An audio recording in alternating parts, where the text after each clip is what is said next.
Welcome to Manchester United Daily Updates. Before continuing this video, click the like button and subscribe to the channel to stay updated with the latest news from Manchester United. Man United take on Real Sociedad in the second leg of their Europa League last 16 tie at Old Trafford on Thursday night. And here are 5 pre-match talking points. Manchester United will be hoping to keep their Europa League dream alive when they welcome Real Sociedad to Old Trafford in the second leg of their last 16 tie this evening. The tie is evenly balanced at 1-1 following last week's first leg in San Sebastián, meaning everything is still all to play for. United took the lead through Joshua Zirkzee, but soon saw his effort wiped out through a penalty from Mikel Oyarzabal. With their Premier League campaign long since dead in the water, and their participation in both domestic cup competitions over for another season, the Europa League offers United their last chance to salvage something from what has otherwise been a forgettable campaign. Do or die time. Tonight's game is the biggest of United's campaign by some distance. Their domestic season is as good as over, meaning the Europa League offers them one last chance to make amends. The beauty of winning the Europa League is that as part of the prize is a place in the following season's Champions League. United are not going to qualify for Europe's marquee club competition via their Premier League finish, meaning the Europa League is about much more than just adding to their trophy cabinet. It gives us more energy to continue the season, head coach RUBEN Amorim said of the Europa League yesterday. We know that it is not going to change a lot the idea for the next season, but it will give us more energy to finish the season in a different way if United do not get the job done this evening. Their season risks fizzling out very, very quickly. More defensive upheaval. There are seemingly 3 guarantees in life: death, taxes, and Amorim having to make changes to his defense. With Leny Yoro unavailable through injury this evening, likewise Harry Maguire, Noussair Mazraoui is expected to move into the back 3. The Moroccan is one of the most versatile members of the squad and has played in a variety of positions this season. It is highly likely he will operate on the right of the back 3 tonight, joining forces with Matthijs de Ligt and Victor Lindelof, who is likely to keep his place and bag a second successive start. If Amorim elects to deploy a back 3 of Mazraoui, de Ligt and Lindelof, it will be the first time they have started together as a defensive trio. Lindelof has only made 5 starts this season. Elsewhere, Patrick Dorgu is available for selection amid his ongoing domestic ban, and he should start at left wing-back to offer the team some much-needed balance. Diogo Dalot should start from the right. Manchester United vs Real Sociedad. Match preview: what to expect. Key players. Manchester United will host Real Sociedad in the Europa League round of 16 second leg clash at Old Trafford this evening. The first leg ended in a 1-1 draw, and the return fixture should be equally tight. Both sides need to progress to retain the hope of qualifying for next season's Champions League. Match preview. United have just 1 win in their 3 home games against Sociedad. They lost to the Spanish side in the last fixture played on their patch. The Red Devils remain the only unbeaten side in the Europa League this term, making them the favorites for this clash. Manager RUBEN Amorim has confirmed that Leny Yoro, Harry Maguire, and Mason Mount will not feature in this game. However, midfielder Manuel Ugarte has been declared fit. Sociedad could be without Lucas Susic and John Arambarou, but have been boosted by the return of Alvaro Odriozola and Arsene Zakarian from injuries.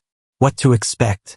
United could not dominate possession in the first leg, which was the first time they had failed to do that in the competition this season. Given how dangerous they were in transition at Real Arena, they could cede possession to Sociedad again. The 2 sides will likely concentrate most of their actions in the midfield. In the first leg, 45% of the actions took place in the midfield. This is expected to be an intriguing clash. Both sides must win, as a defeat for either could end their faltering season. Key players. Man United. Bruno Fernandes.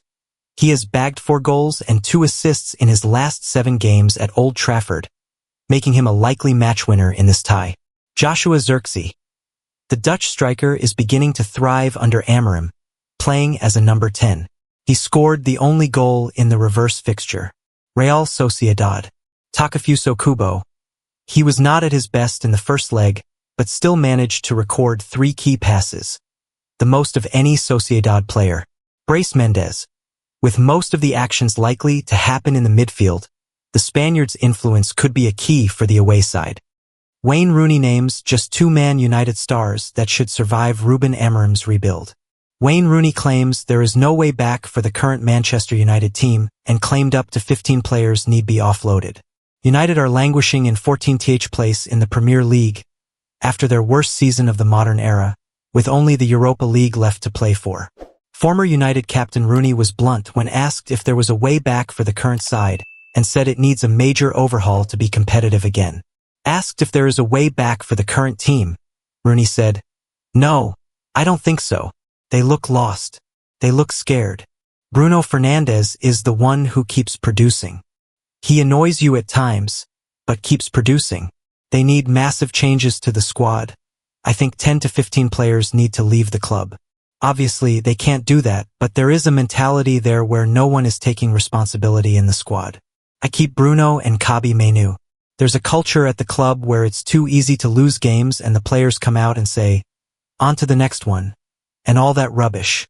Just show some character and fight on the pitch. It's bad watching, it hurts. Being from Liverpool but spending so many years at United, I want the team to do well. I've got my kids in the academy, and it hurts watching them."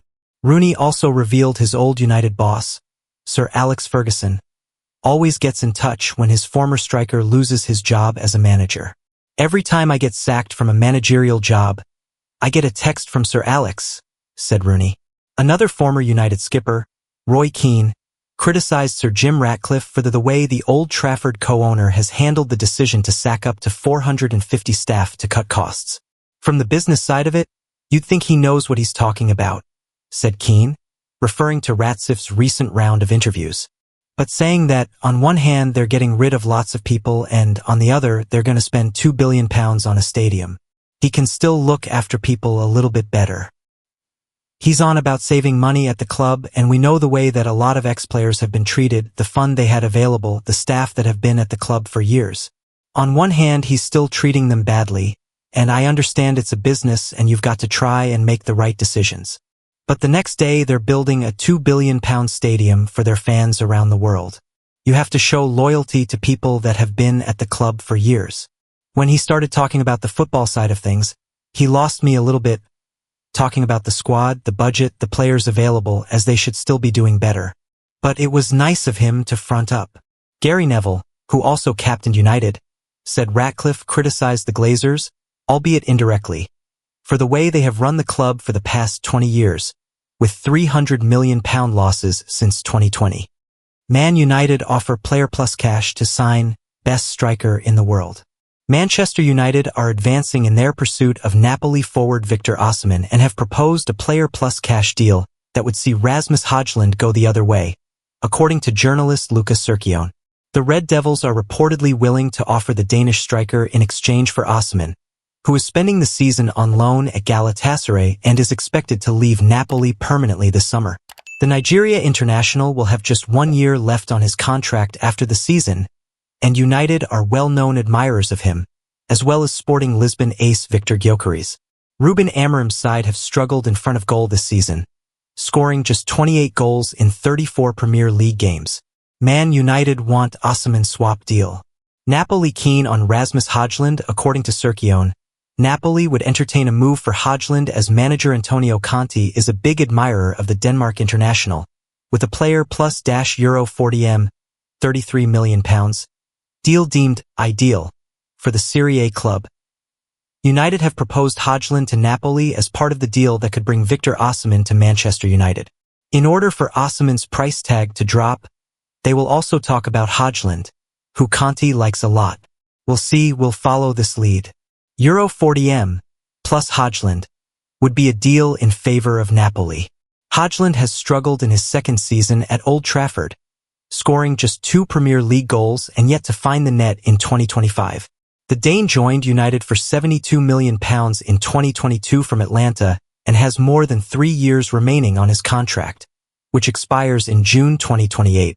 Osimhen, meanwhile, has enjoyed a prolific season in Turkey, netting 23 goals and providing 5 assists in 29 appearances for Galatasaray. The Nigeria international, praised as the best striker in the world, was linked with a Premier League move last summer and was thought to be a target for Chelsea.